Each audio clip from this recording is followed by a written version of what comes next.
Na aula passada nós fizemos a operação de produto vetorial, né? E também começamos a fazer uma descrição de alguns lugares geométricos a partir da noção de vetores. Nós falamos sobre a reta, nós falamos também sobre a circunferência, que é claro, né, quando eu falo circunferência eu estou pensando em 2D, né? Mas esfera, hiperesfera, etc, etc, se pensarmos em mais dimensões. E falamos também da elipse. Para a elipse e os outros lugares geométricos, vale a mesma coisa, tá? Elipse em 2 dimensões. Se for em 3 dimensões, será um elipsoide, tá? E por aí vai. Vou falar um pouquinho deles mais para frente. E hoje nós vamos finalizar essa parte de lugares geométricos, né? Falando sobre as duas cônicas que ficaram faltando, que são a parábola e a hipérbole, e o plano, tá bom? Então é isso que nós vamos estar desenvolvendo, e se der tempo, acredito que vai dar, aí a gente fala um pouco também sobre ações geométricas sobre o sistema de coordenadas, como por exemplo fazer uma rotação, fazer uma translação do sistema de coordenadas. Essas noções, né, de operações sobre o sistema de coordenadas, elas são importantes, porque em física, você ser capaz, vocês estão vendo a minha tela, né? Suponho que já estejam vendo a tela. Vocês serem capazes de alterar o sistema de coordenadas é bastante importante, tá? Muitas vezes um tratamento que você faz para de um problema físico qualquer, né? Para um sistema de coordenadas, quando você muda o seu sistema de coordenadas, o problema fica muito mais fácil, tá bom? Então a física tem essa peculiaridade, tá? Ok, então vamos lá. Eu tinha dito na aula passada, então espero que vocês estejam vendo aquele nosso caderninho, né? Que é o Scientific Workplace. Então nós tínhamos dito na aula passada que o tratamento que se dá à hipérbole é similar ao tratamento que se dá à elipse. Porque a definição delas, eu vou até pegar aqui o da elipse, na aula passada. Cadê o da elipse? Está aqui. Eu vou até pegar aqui, porque eles são tão iguaizinhos que vale a pena perder tempo escrevendo demais, não. Perdão, é aqui. Então, no caso da hipérbole, o que a gente tem? Então, vamos pegar a definição, sempre assim, tá? Começa com a definição do lugar geométrico, senão você está falando do quê, né? Tá? Então, pegar a definição do lugar geométrico, que consiste, claro, na hipérbole. E aí, então, a definição de hipérbole fica: é o lugar geométrico dos pontos de um plano, pensando em 2D, né, claro, cujas distâncias a 2 pontos fixos desse plano tem soma constante. Tem aí, no caso não seria soma, né? Teria diferença constante. São os focos da hipérbole. E a diferença é que você tem isso aqui. Ops. Certo? Aí você pode fazer a mesma coisa que foi feito antes, né? Definir um sistema de coordenadas para, ao invés de falar dos vetores, falar dos pontos que definem esse vetor, né? E escrever, então, a sua hipérbole em termos vetoriais dessa maneira aqui. Aqui, então, ficaria simplesmente um menos. Não mudou nada, né? Só acrescentei, só alterei o sinal aqui, né? Ótimo. 2D dessa maneira, tá? E aí a grande pergunta é se isso aqui daria uma hipérbole. É interessante notar que no contexto da hipérbole você pode ter, não, geralmente tem, né? Uma situação em que você tem folhas, né? Deixa eu pegar um gráfico de uma hipérbole aqui, peraí. Gráfico de hipérbole. Aqui, geralmente é esse, cara. Né? É assim que vocês veem. Copiar. A hipérbole, o gráfico. Para uma escolha particular de eixos, pode ser representado por isso aqui. Isso é o que vocês viram lá no ensino médio, né? Isso é uma hipérbole. E vejam que ela tem 2 folhas. A hipérbole é isso aqui, né? Ela tem 2 folhas, tá? Os focos estão aqui. A hipérbole é essa folha e essa folha. E aí a pergunta é de onde vem essa possibilidade de 2 folhas? Lembra que naquela parte da obtenção da equação da elipse nós tivemos que fazer uns quadrados, umas coisas assim? Pois é, vem dali, tá?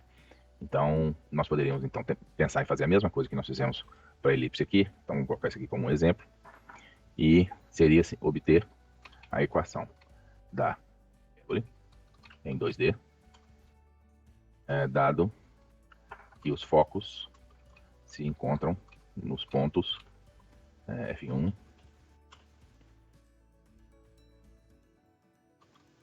igual menos... Como é que eu chamo isso?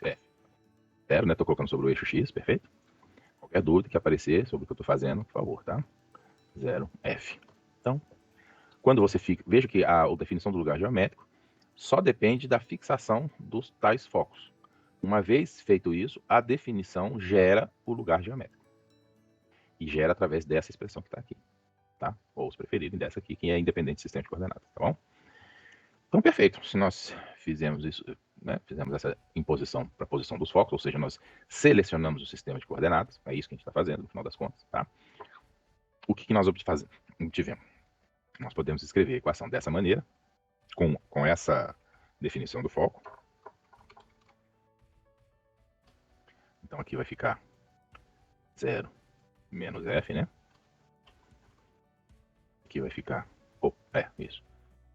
Escrevi errado aqui, né? F0, não, 0F. F0. Os dois são sobre o eixo X, né? Mas isso aqui é a mesma coisa que fazer isso daqui. Que são módulos, né? Então eu posso escrever esses módulos fazendo o cálculo através do teorema de Pitágoras, né? Então vai ficar x mais f ao quadrado mais y ao quadrado menos raiz de x menos f ao quadrado mais y ao quadrado igual a 1. Então agora eu vou simplesmente passar a escrava. Eu vou fazer mais rápido, tá, gente? Porque, né, não tem sentido agora manter aquele mesmo ritmo. Aqui. Fica assim, certo? Eu então vou tomar o quadrado dos dois lados. E aí, eu vou então obter x mais f ao quadrado mais y ao quadrado é igual a 1 mais 2. E essa vai ser a diferença aqui, né? Raiz de x menos f ao quadrado mais y ao quadrado mais x menos f ao quadrado mais... quadrado mais y ao quadrado. Perfeito. Esse y ao quadrado com esse y ao quadrado aqui corta. Deixa eu só fazer isso. Mostrar isso. Será que eu posso fazer assim? Não sei. Não gostei. Não funcionou do jeito que eu queria. Eu queria botar um label nele, né? Só isso aqui assim, tá bom. Esses dois aqui se cancelam. Certo? Vai um x ao quadrado cancelar aqui também, mas eu vou fazer isso aqui embaixo. Fica x ao quadrado mais 2xf mais f ao quadrado igual 1 mais, eu vou repetir esse termo aqui, porque eu não vou mexer nele agora, mais x ao quadrado menos 2xf mais f ao quadrado. Então, de novo, esses termos aqui vão se cancelar. Esse com esse, não mudou nada, tá? É exatamente a mesma coisa que foi feita na elipse.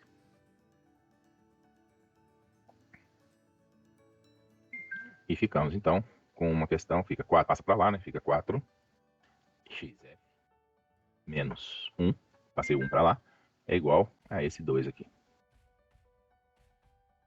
Tá bom? Aí eu elevo ao quadrado de novo e vou ficar com 16 x ao quadrado, f ao quadrado, menos 8 xf mais 1, né, do produto notável, né, elevando ao quadrado, é igual a 4, vezes x menos f, tudo isso ao quadrado, mais y ao quadrado. Pronto.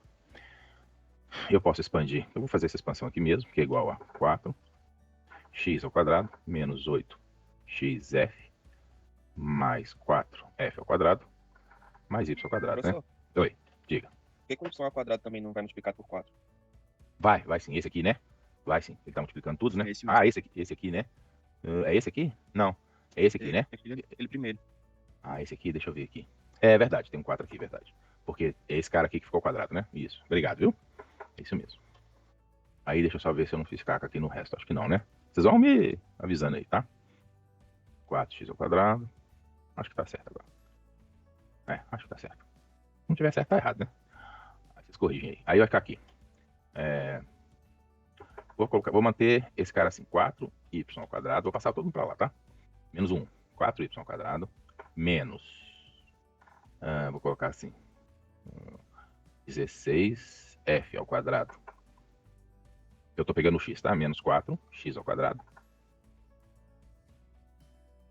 Isso. O 8xf vai embora, né? É isso? É igual a 1 menos 4f ao quadrado. Né? Ó, esse cara aqui vai embora com esse. Posso até fazer aquela coisinha de novo aqui, para deixar claro isso, né? Esse se junta com esse, do lado de cá, então 1 menos 4f ao quadrado. Esse se junta com esse, do lado de cá, então é 4 menos, mas eu coloquei desse jeito aqui porque eu já sei mais ou menos o que vai dar, né? E o 1 ficou do lado de lá, não acho que tá certo. Então, finalmente, o que dá é esse treco aqui. Eu vou passar isso para baixo, aí vai ficar assim. Y ao quadrado, aí vai ficar 1 menos 4f ao quadrado, 4, menos x ao quadrado,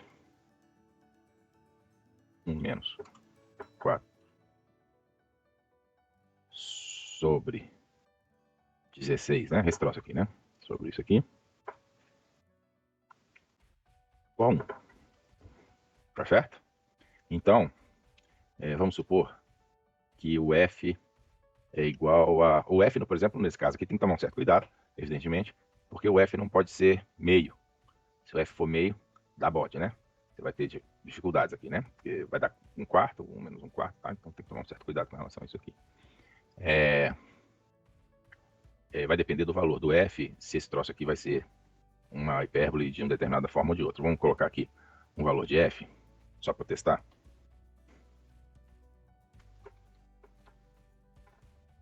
Sei lá, colocar 2 só para ver o que vai dar.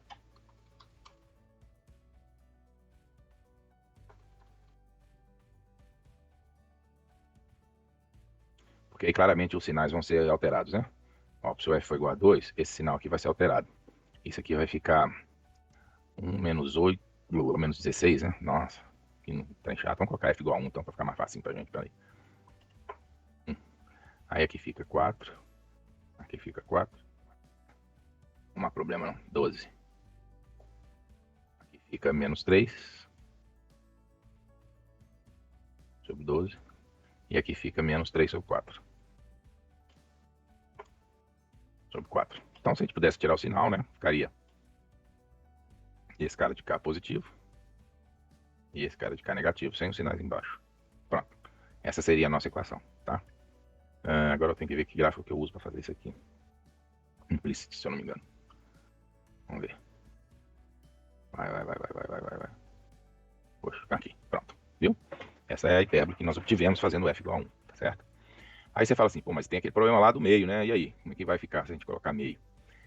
Isso é interessante, realmente interessante, porque vamos fazer uma... Eu nem tinha pensado em fazer isso, mas já estamos aqui mesmo, né? Note que é interessante fazer essas investigações, né? Se f é igual a 1 não, 1/4, né?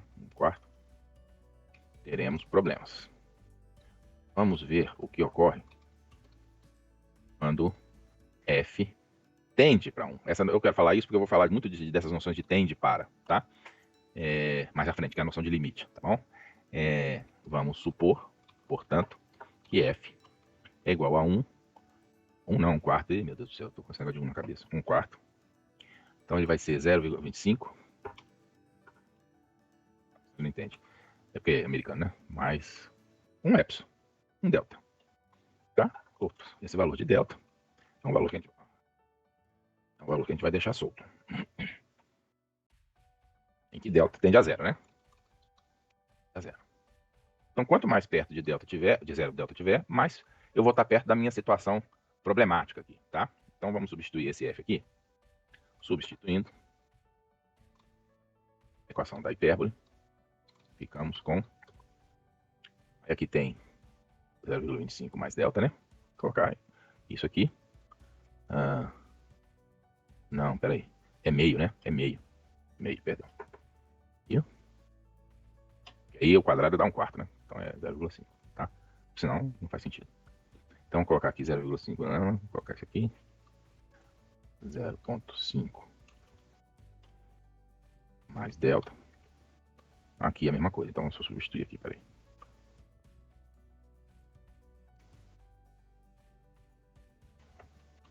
E vamos dar uma simplificada nisso aqui, né? Porque já que está tudo em termos de número, vamos simplificar isso aqui. Então fica isso aqui. Só simplifiquei, tá? Ele simplificou para mim. E esse aqui eu vou pedir também para ele simplificar. E ficou só menos 0,25. Que coisa, hein? Cadê o delta nisso aqui, meu Deus?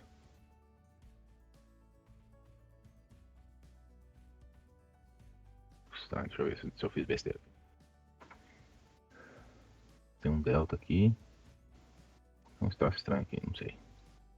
Bom, vou acreditar nele. Achei estranho isso aqui, não tá dependendo de delta, mas tudo bem. Mas se bem que faz um certo sentido, tá? Então o que eu tenho na minha equação é isso aqui. Eu não vou nem ligar para esse negócio de sinal nem nada não, tá? E eu vou substituir esse delta agora por valores cada vez menores, tá? Então eu vou colocar o delta agora igual a... Vou colocar aqui um parênteses, pra gente saber que eu tô mexendo no delta aqui. Vamos colocar o delta igual a 0,1. Para ver o que dá no gráfico. Ver que gráfico que sai daqui. Olha só. Deu isso aqui. Vamos colocar agora 0,01. Eita, lasqueira. Vamos ver o que dá. Ah, eu sei como fazer. Peraí, não precisa fazer assim não, peraí. Dá só pra colocar assim, eu acho que ele faz. Ó, essa de dentro aqui, vamos ver qual é uma e qual é a outra? Tem como ver isso, tá? Tem plotted. Eu vou colocar, ó, essa aqui é o 0,1, tá preta, né? E eu tenho o item 2, que é o 0,01. Eu vou colocar ele como vermelho, tá? Ó o que tá acontecendo, ela tá fechando, tá? Ou seja, ela tá se degenerando em 2 segmentos de reta. Vamos fazer mais um teste? Só mais um? Ups, 0. Tem dia que é mais difícil que os outros. Aí eu venho aqui. Se bobear, ele nem aparece mais. Por conta da escala. Mas vamos ver aqui se ele apareceu aqui. O item 3. Vamos colocar ele verde. Tá aqui. Verde. Ele já nem apareceu. Ele tá praticamente em cima da reta aqui. Eu teria que aumentar muito a escala aqui para ele diminuir, na verdade, a escala aqui para ele aparecer, tá? Então o que está acontecendo aqui? Eu estou degenerando a parábola em 2 segmentos de reta, tá? Certo? Então é isso que está fazendo esse deltazinho aqui. É só para vocês terem uma noção desse negócio de tendendo a, que é uma noção importante para caramba em limites. Ok. Todo mundo entendeu direitinho o que eu fiz? Qual foi a ideia? Tá? A ideia da hipérbole é simples, né? A ideia da parábola já é um pouco mais complexa, tá? Eu não sei se vocês fizeram isso, eu tinha solicitado que fizessem na aula passada, que era tentar obter a equação da parábola. Alguém fez? Alguém tentou, pelo menos? Não necessariamente tenha conseguido, né? Não é muito trivial, não. Mas se alguém tentou, quiser comentar com a gente aqui, a gente pode... Não? Então tá bom. Então, no caso da parábola, é um pouquinho diferente, porque o que a gente tem? No caso, temos que definir um único foco, uma reta diretriz, né? Lembra que a parábola é definida a partir... Vou colocar aqui um desenho para ficar mais fácil para vocês entenderem. Porque tem gente que talvez não tenha visto essa parte no ensino médio. Não falou nada, mas é possível que não tenha visto. Não sei se eu coloco já um gráfico que está aqui na minha apostila. Não, vou colocar não. Vou colocar gráfico de parábola. Não, não desse jeito não. Cônica.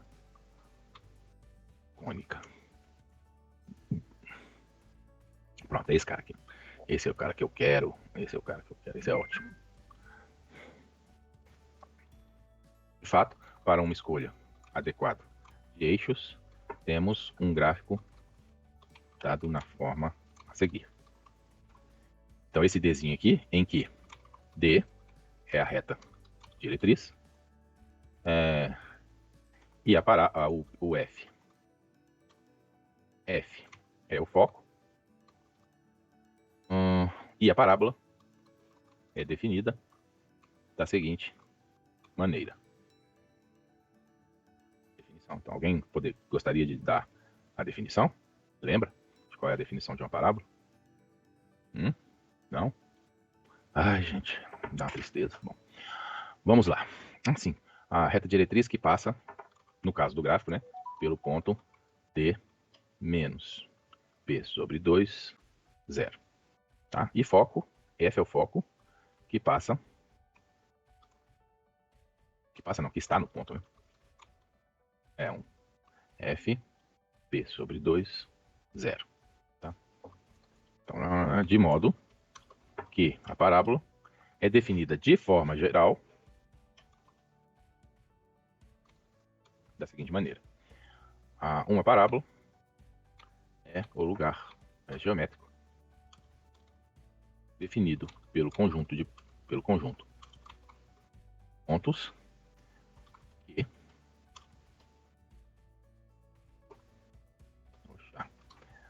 tais que a distância e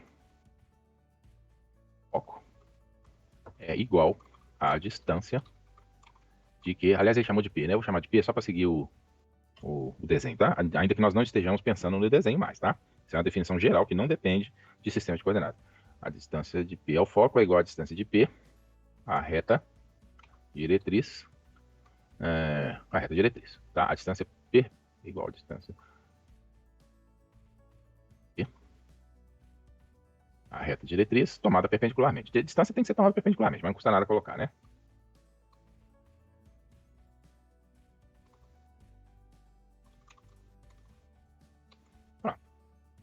Tá? Agora, isso aqui eu quero saber como é que eu faço para, em termos vetoriais, fazer essa descrição, tá certo? E aqui nós temos um problema. Qual é o problema aqui? Então, para fazer a construção da equação da parábola em termos vetoriais, temos uma dificuldade, que é a definição da reta diretriz. Isso não aparecia em nenhuma outra, né? Agora nós estamos fazendo isso considerando uma reta, que é um lugar geométrico em si mesmo, né? Chamada reta diretriz, tá bom? E aí, ideias. Seria interessante que vocês pudessem participar desse processo, tá? De obtenção, porque vocês podem estar tendo a impressão de que vocês estão entendendo tudo. Alguns estão tendo a impressão oposta, inclusive, né? Mas os que estão tendo a impressão que estão entendendo tudo podem estar se equivocando. Porque uma coisa é entender o que eu estou falando. Como eu sou um ser humano racional, eu devo estar falando as coisas de maneira racional. E aí as pessoas, entendi. Mas entender aqui significa se perguntar o seguinte: eu sou capaz de fazer? Esse é o ponto. E se vocês ficarem aí em silêncio, só ouvindo, vocês não vão conseguir ter esse discernimento. Mas tudo bem. Então, de fazer esta construção, vamos considerar um caso geral em que não temos um sistema de coordenadas definido. Assim, seja a figura a seguir. Pronto, essa é a nossa figura, tá? Tem um sistema de coordenadas aqui? Não, não tem. Não tem, tá? O que eu tenho aqui agora tá certo? Isso aqui é o vértice, aliás, eu não falei do vértice, né? Esse Vzinho aqui, ó, esse ponto aqui é o vértice, né? Em que V é chamado vértice da parábola, D é a reta diretriz que passa por esse ponto, etc. Bom, com isso aqui eu tenho tudo, tá? Então vejam, aqui é P sobre 2, ele chamou de P lá, né? Ele chamou de, não, P sobre 2 também, beleza. Então P sobre 2, P sobre 2. Então vejam só, eu vou pensar tudo em termos de sistemas de coordenadas, no sentido de que eu quero, mas no sistema de coordenadas geral, porque eu quero, na verdade, escrever vetores. Então, apesar de eu estar escrevendo como um sistema de coordenadas, esse sistema de coordenadas, ele é genérico. Eu não estou pondo ele em lugar nenhum específico, como diferentemente foi feito aqui, que eu coloquei num lugar específico, tá? Mas olhando para o sistema de coordenadas, o que eu quero? Então, primeiramente, temos que a distância, ponto P. Estou fazendo isso bem lentamente, tá? Ao foco, F, fica dada por simplesmente PF. Aí daquele jeitinho, né? É essa aqui, que é aquela diferença quando você tem um sistema de coordenadas. Quando você tem um sistema de coordenadas definido. Mas ela, em princípio, não precisa de sistema de coordenadas, porque é uma diferença. Ok. Então nós temos isso. Quem é que está difícil de caracterizar? Este cara aqui. Este cara aqui, que é o cara difícil de caracterizar. Na verdade, é esse e esse, né? Tá? Mas aí o outro é mais fácil. Quem vai ser a distância do ponto P à diretriz? Bom, a distância P à diretriz em termos de representação, é tranquilo. É P, P'. Não há questões sobre isso, né? Ó, daqui até aqui. P' eu tô colocando como sendo esse ponto aqui. Tá, beleza. O problema aqui é o seguinte, que à medida em que P mexe, o P' mexe também, tá? Então eu preciso garantir, por exemplo, que essa distância aqui é feita nessa direção. E aí eu tenho uma questão a ser resolvida, porque eu preciso que essa direção esteja na perpendicular. Tá? Assim, precisamos ainda garantir que, vou copiar aqui, P' representa um vetor que está na perpendicular à diretriz. Como é que eu faço isso? Olha só, eu tenho aqui um vetorzinho... Professor, Pois não, desculpa te interromper. problema nenhum. Eu não tô entendendo por que tem que ser perpendicular. É a definição da parábola, tá? Ou seja, se você não definisse como perpendicular, você teria um problema grande aqui. Porque, olha só, desse ponto aqui, deixa eu copiar esse cara aqui e mandar ele lá para o nosso desenho, da pranchetinha de desenho. Você tem que definir a parábola de uma maneira única. Deixa eu aumentar aqui. Não, melhor, peraí. Melhor fazer assim, ó. Que aí preserva a qualidade. Se eu não defino que é perpendicular aqui, olha só o que acontece. Como é que eu calculo essa distância daqui até aqui? Por esse cara? Ou por esse? Ou por esse? Percebe que fica ambíguo? Você só consegue definir de maneira não ambígua o lugar se você define como perpendicular, porque aí se for perpendicular só tem um. É por isso que você tem que definir como perpendicular, tá bom? Entendeu? Beleza. Obrigado. Nada. Desculpa te interromper, gente. Não pode interromper a qualquer momento. Então, quando eu digo P é P'linha, mas o P'linha eu, na verdade, não sei qual é. E esse é o ponto, tá? Eu preciso, de alguma maneira, dizer quem é P'linha. Na verdade, o P'linha, se vocês pensarem bem, ele é função de P, né? Porque se o P vier aqui para baixo, ó, o P'linha vem para cá. Se o P estiver aqui, o P'linha vem para cá. Se o P estiver no vértice, o P'linha vem para cá, tá? Então, note, então, P'linha é uma função de P. Complica um pouco o tratamento. Nós sabemos que o P'linha, a distância que eu tenho que tomar, seja ela qual for, vai ser qualquer que seja esse elemento tomado, ou seja, qualquer vetor que esteja sobre a diretriz, ou seja, eu posso pegar um vetor assim, ó. Posso pegar o cara aqui, tá? Ou seja, eu posso pegar esse ponto daqui até aqui, desde que eu projete ele na perpendicular, ou seja, desde que eu projete ele nessa horizontal aqui. Então, vamos aos pouquinhos, tá? Eu tenho esse ponto aqui, ó.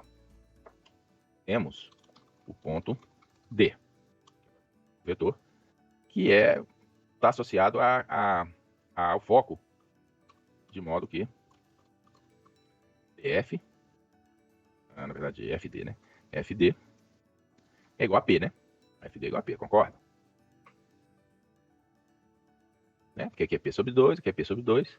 Então, FD é igual a um vetor P, que é a soma desses dois caras aqui, tá? Bom, o que eu posso fazer com esse negócio aqui para que eu consiga...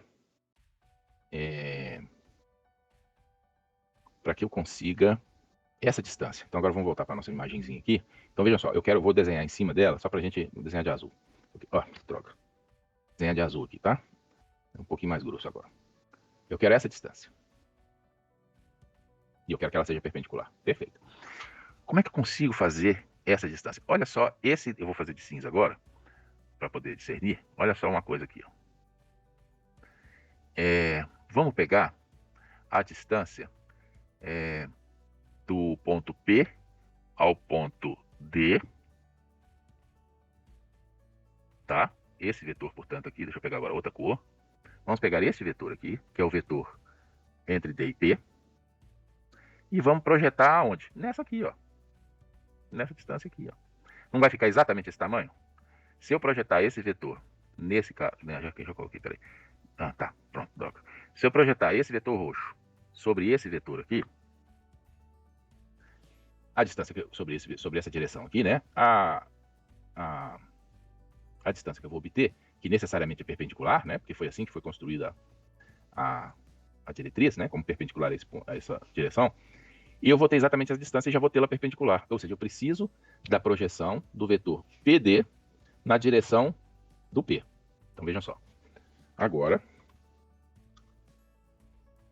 notando na imagem, vou colocar a imagem aqui, tá?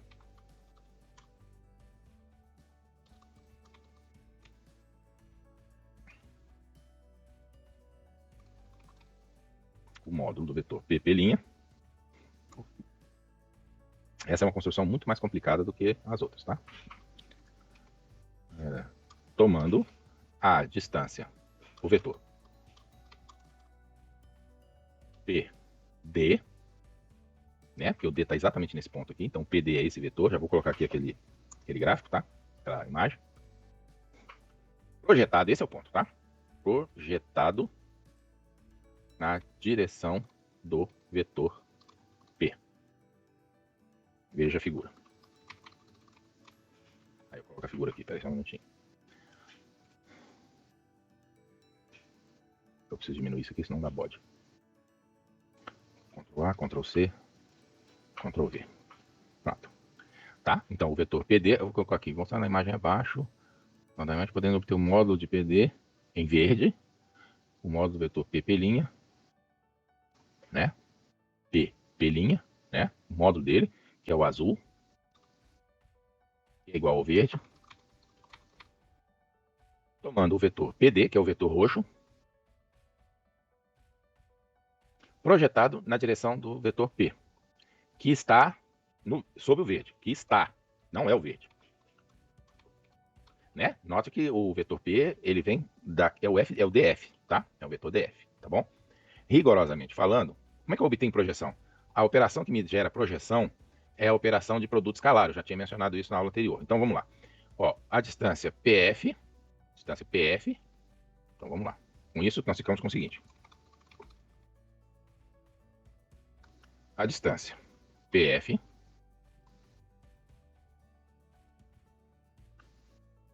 tem que ser igual à projeção do vetor PD na direção do vetor P.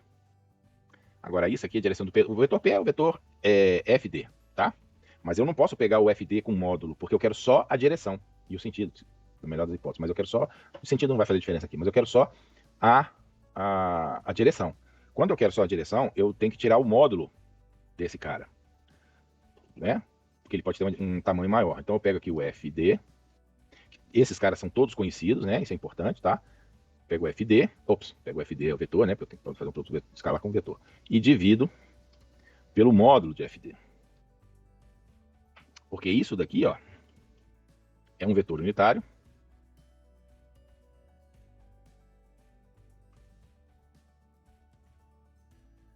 É um vetor unitário na direção P.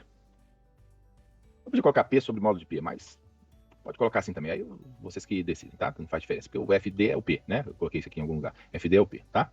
Mas eu deixei assim só para mostrar o seguinte, que esta expressão aqui é a expressão da parábola. Vou até colocar aqui, vamos colocar aqui. Que é igual ao PD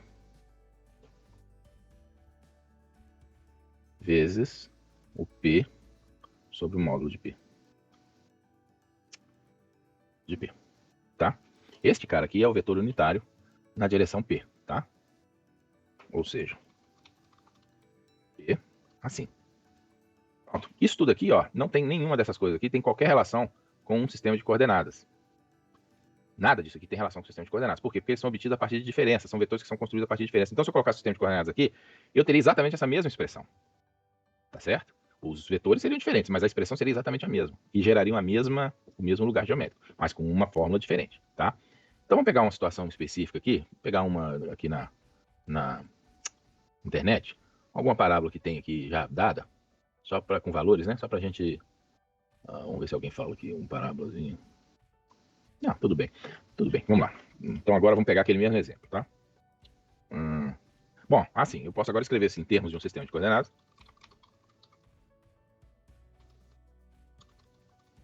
Podemos escrever os vetores como relacionados a pontos. Porque agora eu posso definir pontos, né? Posso definir onde o F está, onde o P está, tá certo? Assim, sabendo que quem é o P? O P é o cara que dá o lugar geométrico. Então o P é XY, porque é ele que vai percorrer o lugar geométrico, né? Que F? Esse é fixo. Então é Fx, Fy. E que P? A P eu vou colocar igual a P mesmo, tá? Y. Temos que a equação geral de uma parábola é dada por o módulo que vai do vetor P ao vetor F. Toda hora isso. Ai, tá difícil hoje. Simplesmente esse cara aqui, PF é P menos F, é igual ao PD, então é o vetor que vai de F. Oh, perdão. Vai de F. PD, perdão, de B. PD. Somado escalarmente. Aí eu posso colocar aqui FD, né? Colocar o FD sobre o módulo dele, mas não vou fazer isso não, tá? Vou colocar aqui só o P mesmo. Vou colocar o P vetor unitário, só para treinar. Pronto. É isso aqui. Então vamos pegar um exemplo específico. Vou pegar um exemplo em que a parábola, vamos tomar como exemplo uma parábola que se encontra com diretriz sobre o eixo Y, paralela ao eixo Y, passando pelo ponto E menos P sobre 2. Agora eu estou me reportando àquela primeira imagem que é mais particular, porque ela define os eixos, né? Ou seja, eu estou pensando nesse cara aqui. Então, a diretriz está em menos P sobre 2, 0. O foco está em P sobre 2, 0 e o vértice está em 0, tá? É isso. O foco se encontra em F, P sobre 2, 0. Ficamos com P menos F. Aqui não há nada a fazer, né? Então fica x, y menos. Agora tem que tomar um pouco de cuidado, porque o foco é P sobre 2, né? P sobre 2, 0. Tem que ser igual. A distância é PD, mas a distância não, o vetor PD, mas quem vai ser o vetor PD? Vai ser x, y, menos o vetor D. Quem é o vetor D? É esse cara aqui, ó. Tá? Menos P sobre 2, 0. Aqui tem que ter um... né? Escalar. Porque esse escalar é quem vai matar o Y, tá? Vamos ver isso aqui agora. Escalar quem? P. Mas quem é P? P é simplesmente o vetor I, né? É o vetor unitário na direção X, né? O vetor unitário na direção X é o I, tá? Então vou colocar aqui, note que P é igual a I. Para essa escolha de eixos, tá? Então, beleza. Isso aqui, ó, o que o I vai fazer? O I vai pegar só a componente X, que é igual, então, a X mais P sobre 2. Pronto. É isso. Aí a gente vai ficar, então, assim. Ficamos com... Bom, agora eu faço esse cara aqui, né? Vai ficar raiz quadrada de x mais p sobre 2 ao quadrado, mais y ao quadrado, igual a x mais p sobre 2. Pronto, é isso. Aí agora, manipulando. Agora eu vou fazer aquele negócio de elevar ao quadrado, aquela coisa toda, tá? Eleva isso aqui ao quadrado, então vai ficar x mais p sobre 2 ao quadrado, mais y ao quadrado. Vejam que, ó, quando eu elevar ao quadrado... Pois não. Ali na raiz, não era para ser x menos p sobre 2? Menos, perdão, menos. Tem que ser assim. Obrigado, viu? Então vejam que o termo quadrático do x vai sumir. É isso que dá a parábola, tá? Aqui vai ficar menos, né? O termo quadrático do x vai sumir, mas o termo linear não. Que, aliás, se fosse mais aqui, sumiria também, né? Graças a Deus que não é. X mais p sobre 2 ao quadrado. Então vai ficar x ao quadrado, mais 2px, aliás, não tem nem 2, né? Px, porque está sobre p sobre 2, mais p ao quadrado sobre 4.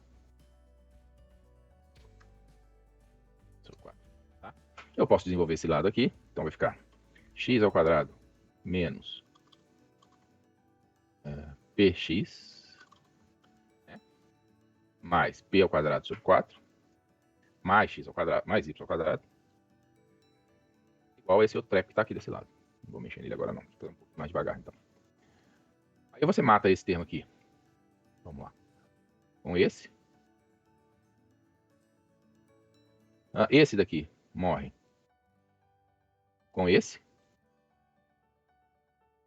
E o que você tem aqui é que y ao quadrado é igual a 2px. Isso é uma parábola. Isso é uma parábola com o vértice aonde? Isso é uma parábola deitada, né? Lembra que aqui é o contrário, né? Lembra que quando vocês têm uma parábola x ao quadrado, y igual a x ao quadrado, como você está fazendo y ao quadrado igual a 2px, a parábola é deitada no eixo x, tá? Ela é uma parábola, como vocês viram no ensino médio, com relação ao eixo y, não com relação ao eixo x, tá bom? Então, ela é uma parábola aonde? Com o vértice aonde? Com o vértice na origem, tá? O vértice na origem. Exatamente como nós esperamos. Vamos fazer um desenho aqui? Por exemplo, se P igual a 1, temos que Y. Aqui eu vou ter que... Eu acho que vai dar problema se eu tentar desenhar assim, tá? Mas eu vou tentar desenhar assim. vai ser 1, né? Vamos colocar 2, né? Para não ficar 1, sei lá. Aí vai ficar 4 aqui, tá? Só para não ficar toda hora por 1 nas coisas. Eu vou tentar fazer o implicit plot aqui, porque vocês veem que tem um problema aqui, né? Isso aqui, rigorosamente falando, não é uma função. Ele é uma função com duas partes distintas, né? Mas com o implicit plot pode ser que eu consiga fazer isso. Beleza. Então é isso aqui. Ó, vértice na origem, parábola deitada, o foco estaria aqui, a diretriz estaria aqui. Posso até fazer isso, não sei se vale a pena fazer isso. Fazer um desenho? Não, não fazer não. Em que o foco? Na verdade o foco está em 1, né? É P sobre 2, né? É em 1, 0. A diretriz passa por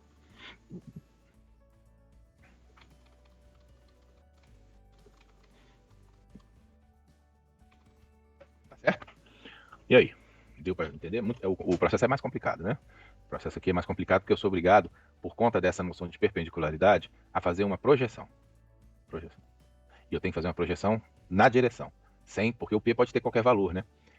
Em princípio aqui, ó, o P é 2, mas se o P fosse 8, aí teria que ser a mesma parábola, a não ser com a diferença da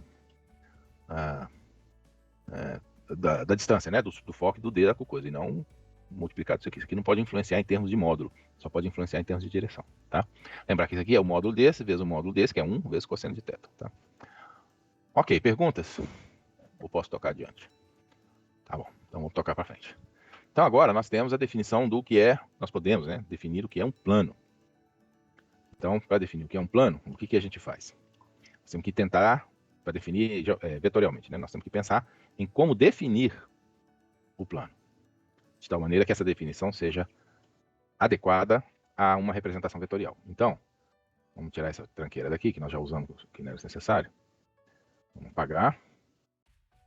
Vamos pensar num plano. Plano é bom sempre pensar nele assim, deitadinho, né? Porque esse daí não fica... Vou colocar ele até assim, ó. Que aí eu não digo que ele está na horizontal nem nada, não, essas coisas todas. Bom, esse aqui é o nosso plano, tá? Nosso plano é isso aqui. Como é que eu faço um lugar, um ponto do plano, né? Ou seja, eu quero um lugar natural que descreva pontos do plano. Então, um ponto do plano vai ser um ponto qualquer desse tipo aqui assim, ó. Deixa eu fazer uma mutreta aqui para ficar bonitinho. Porque essa seta tá por baixo, tá? Essa seta tá por baixo. Então eu venho aqui e faço isso. Ô, droga, deixei um pedacinho ali. Pera aí. Está difícil. Vou fazer um desenho que presta, tá, gente? Pronto. Pronto, agora ficou melhor. Vai representar quem está por baixo, tá? Então esse aqui é o nosso ponto P. É um ponto qualquer do plano. Não é um ponto fixo, é um ponto P. Esse nosso ponto aqui, necessariamente, por ser um ponto solto, é x, y, z. É assim que a gente obtém o lugar geométrico. Soltando o ponto, mas exigindo que esse ponto satisfaça certas condições. Perfeito. Uma condição que eu poderia atribuir a esse problema aqui seria a condição do plano ser perpendicular. Ops, ele é meio deitado, né? Então vamos colocar perpendicular aqui assim. Ele ser perpendicular a um vetor dado. Vamos chamar esse vetor de U. U é vetor dado, tá? Então ele é UX. Ficou horroroso. ABC, pronto. Tá? Ele é um vetor dado. Porque vai ser assim que eu vou definir o plano. Então vejam só.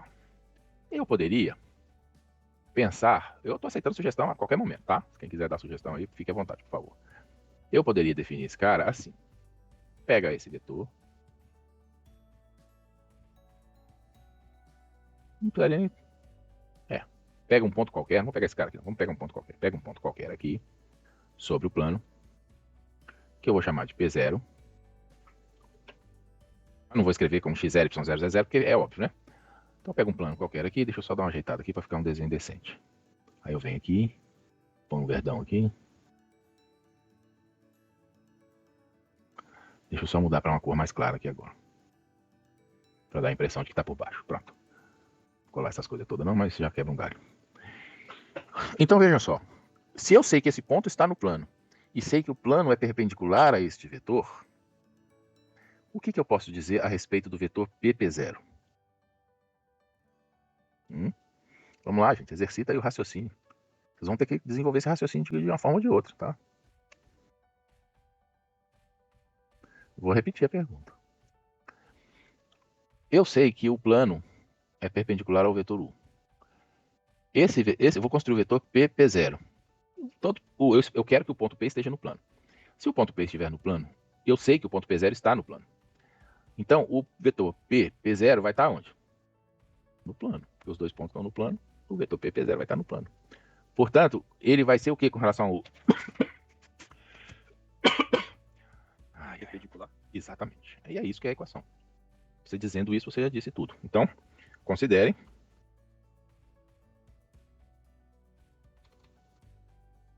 Temos que P, x, y, z, aqui eu posso colocar, deve ser o ponto que percorre o lugar natural, o lugar geométrico chamado plano. Sabemos que o plano contém o ponto P0, x0, y, y0, z0. E sabemos também que o plano é perpendicular ao vetor U. Assim, fica claro que o vetor P0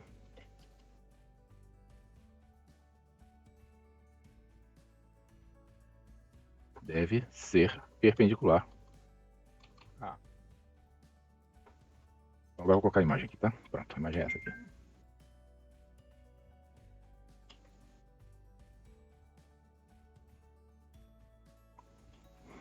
Assim, definimos um plano pela equação vetorial. Vetorial porque envolve vetores, na verdade é uma equação escalar, tá? P0 como vetor. Escalar U igual a quanto? Eles são perpendiculares.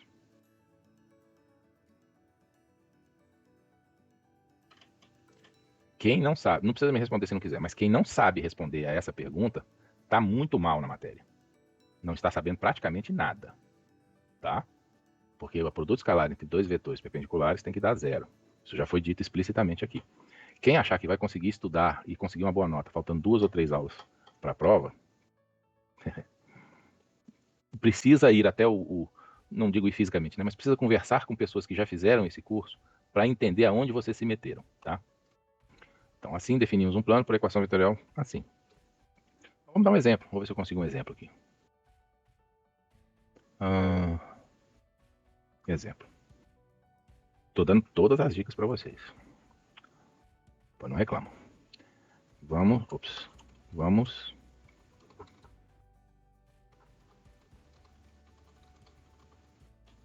3 menos 2, 1.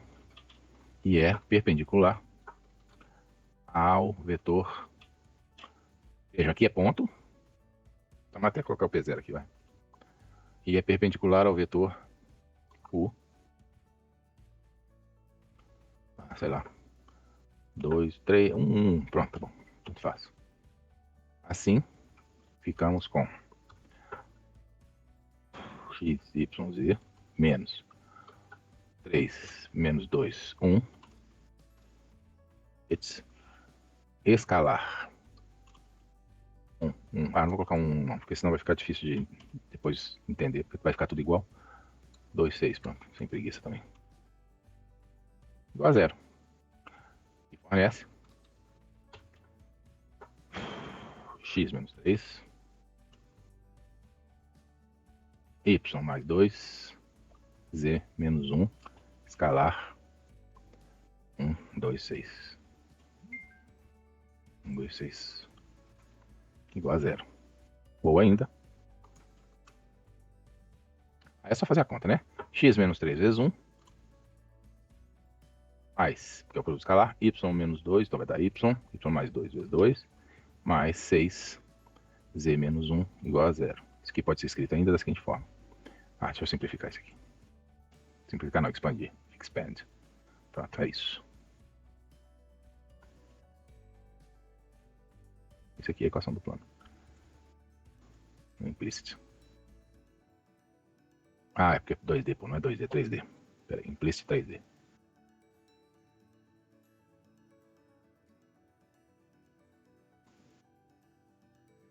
Tá aqui o plano. Eu não sei se ele me permite rodar. Acho que sim. Ah, aqui. Então, aqui roda, ó. Ó o plano. Tá? Então esse é o plano. Pronto, ficou nessa posição aqui que fica um pouquinho melhor de ver que é um plano, né? Vai, meu filho. Pronto, é isso. Todo mundo entendeu o que eu fiz? Tá, então vamos seguir. Então não é mais um exemplo. Não é mais um exemplo. É uma nova seção. Agora eu vou querer falar das superfícies de revolução.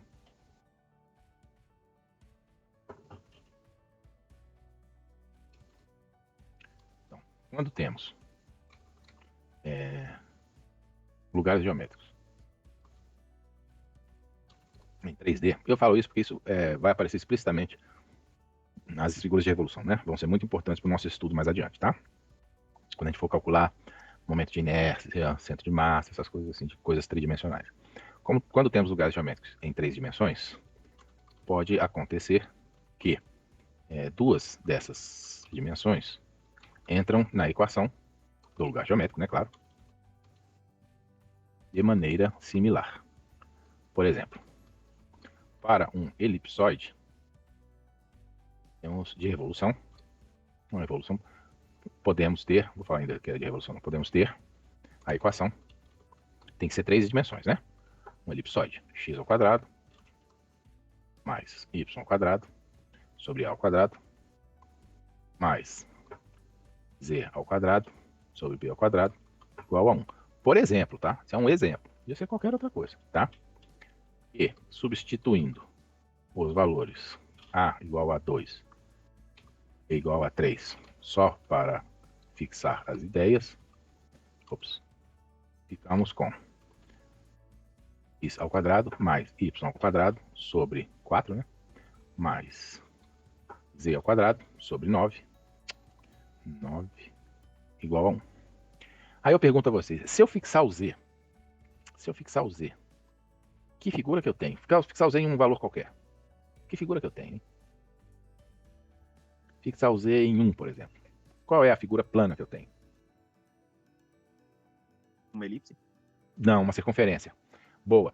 Se eu fixar o z em 1, ó, e é exatamente pelo que eu quero falar, como esse cara aqui tem o mesmo coeficiente desse, se fosse diferente você estava certo, mas como eles são o mesmo coeficiente, eu tenho uma circunferência. E a circunferência é o que caracteriza a possibilidade de fazer uma revolução. Quer ver? Vamos printar isso aqui. Criar o gráfico, né? Implicit plot. Ficou com um eixinho besta, né? Deixa eu mexer nesse eixo aqui, deixa eu ver se eu consigo mexer nesses eixos aqui. De tal maneira... Não sei desses comandos aqui. Não sei nada disso aqui. Droga. Porque ficou parecendo uma esfera, né? Não é uma esfera. É porque os eixos não estão na mesma proporção. Ó, tá vendo? Aqui ele vai até 3, né? Mais ou menos 3, um pouquinho menos de 3. Aqui ele tá indo até 2 e pouquinho. Eu queria colocar os eixos do mesmo tamanho, né? Mas cadê que eu consigo? Não é nada de faster, não. Tools, quem sabe? Não, Actions. View. Fit Contents, Resetting, Status Bar. Options, deve ter. Feito indo não adianta. Eu queria mexer nos eixos, tá? Mas infelizmente eu não consigo mexer nos eixos para poder mostrar que isso aqui é uma elipse, não. O que está parecendo ser uma... Como chama? Uma esfera, né? Não é uma esfera de forma alguma, tá? Mas infelizmente precisaria de mais habilidade do que a que eu possuo para fazer isso.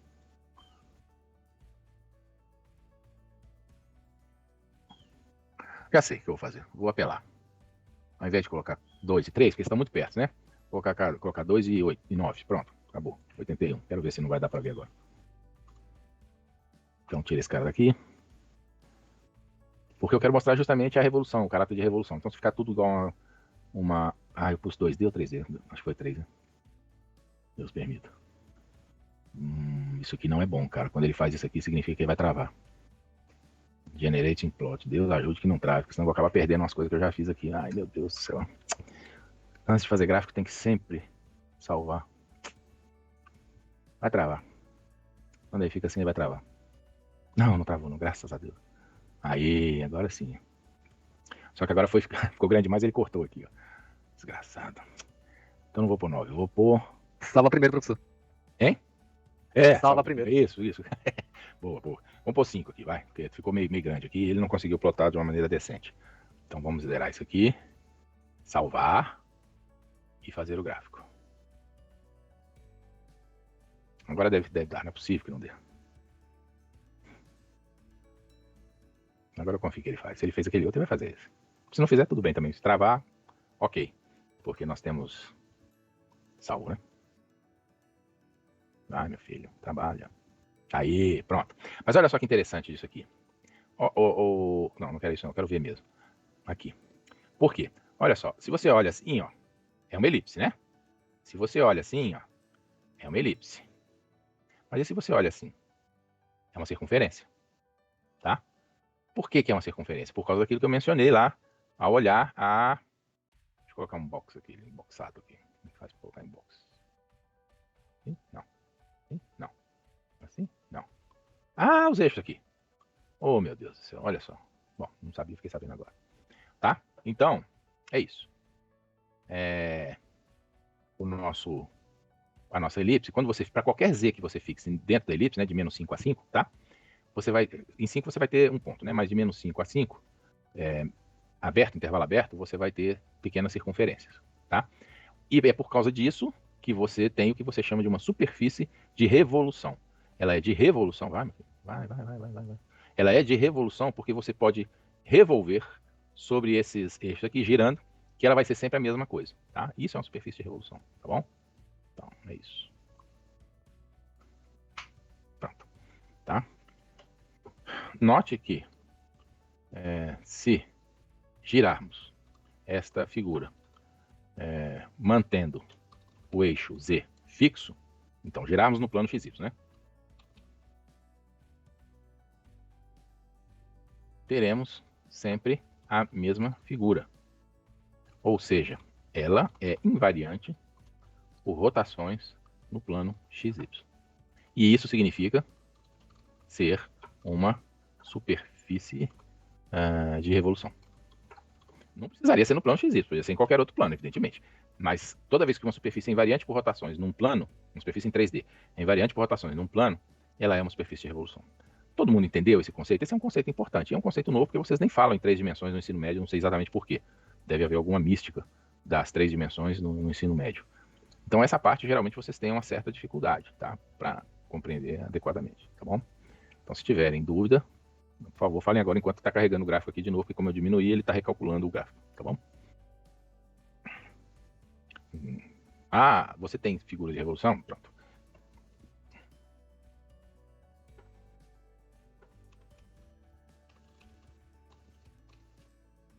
O plano é uma figura de revolução?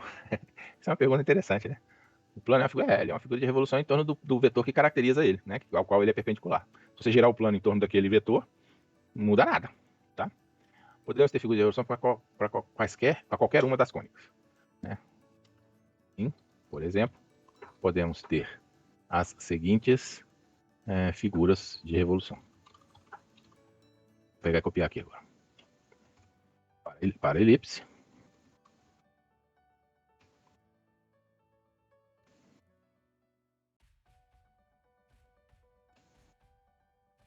Né?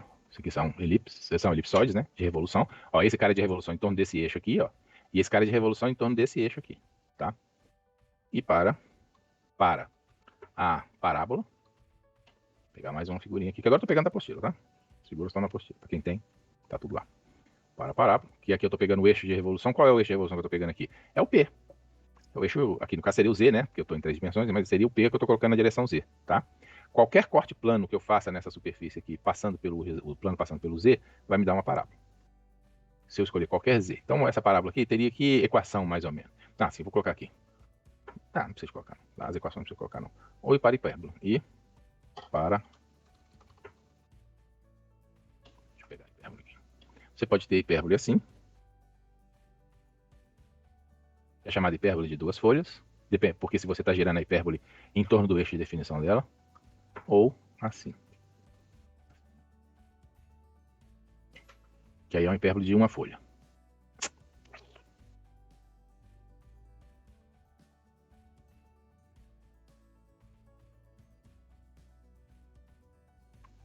Ou assim.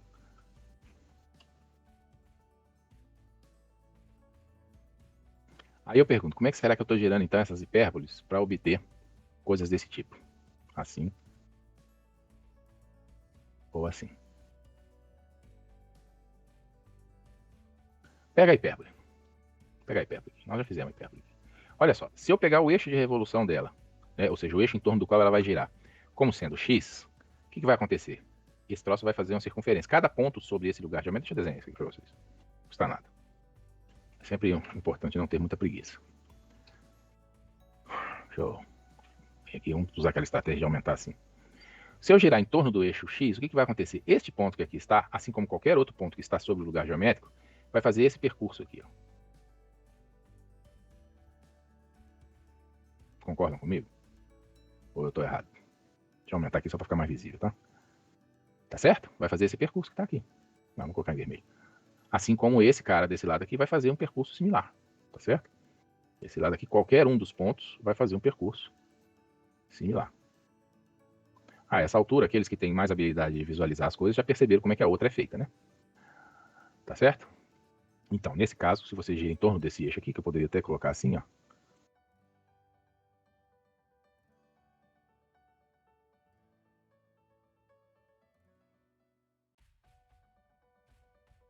Né? Dá esse cara aqui, ó. Que é esse cara que tá aqui. Esse cara que tá aqui. Mas se eu girar... Bom, já fiz esse, né? Bom, deixa eu levar para lá, vai. Já que fizemos mesmo. Então, vou colocar assim. Obtidos. Obtida.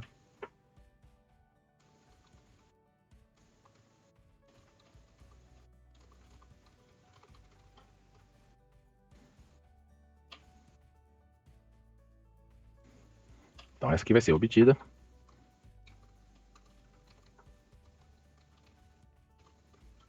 Vou pegar de novo a hipérbole lá. Onde é que tá a hipérbole?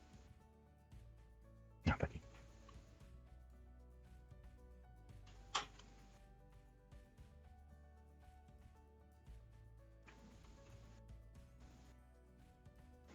Girando em torno do eixo Y.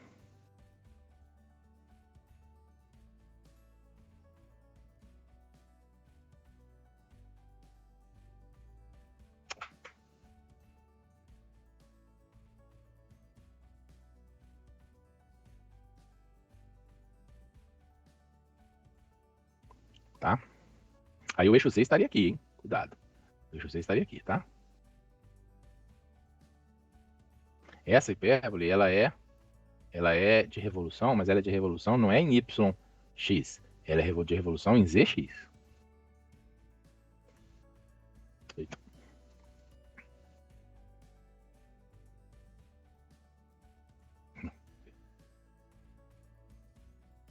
Então vem aqui. Ctrl A, Ctrl C. Ctrl V.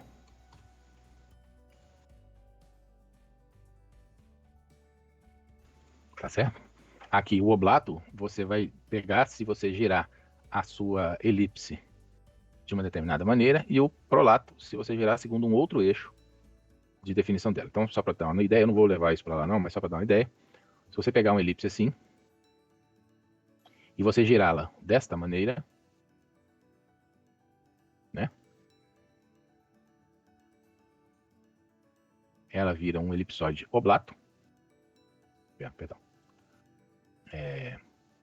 Prolato, na verdade, né? Ó, prolato é esse aqui, ó. Ela vira um elipsoide prolato. Mas se você girar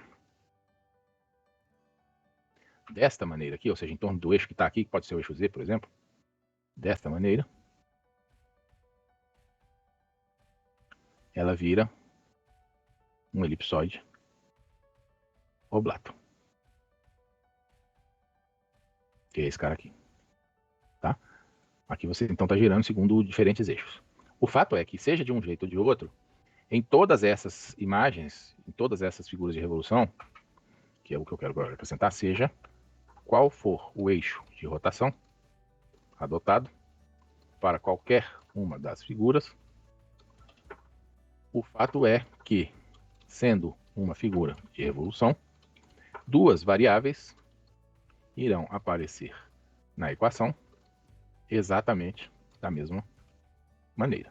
Esse é o ponto, tá? Assim, por exemplo, para uma hipérbole, revolução, teríamos algo, um exemplo, tá? Como vou fazer a revolução, ó, aqui, ó, vou pegar esse último caso, né? Que a revolução foi em torno do eixo y.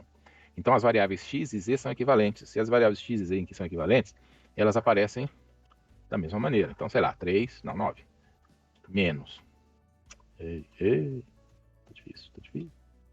X ao quadrado mais z ao quadrado sobre 16 igual a 1. Tá? Esse cara aqui, ó, vai aparecer dessa maneira. Como ele vai colocar o eixo z para cima, deixa eu só fazer essa figura aqui, mas vai ficar ruim porque ele vai colocar o eixo z para cima, que é o que ele faz normalmente, né? Mas tudo bem, olha só o que está aparecendo aqui, ó.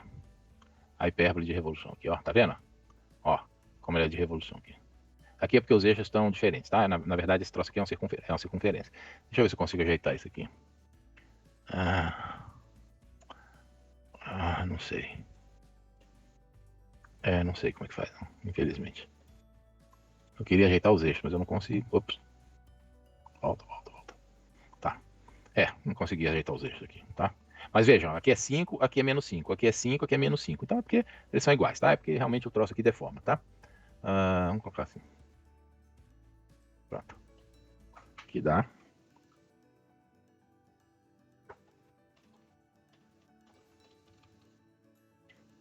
Pronto, é isso. Então vimos bastante coisa, vimos esse negócio de... Eu sei que essa parte aqui é uma parte um pouquinho mais complicada. Eu vou parar por aqui. Na aula que vem, que é a última aula desse capítulo, a gente vai estudar rotações de figuras geométricas, tá? E sistemas de coordenadas. Só isso. Então na próxima aula tem rotações e sistemas de coordenadas. E com isso a gente fecha o capítulo, né?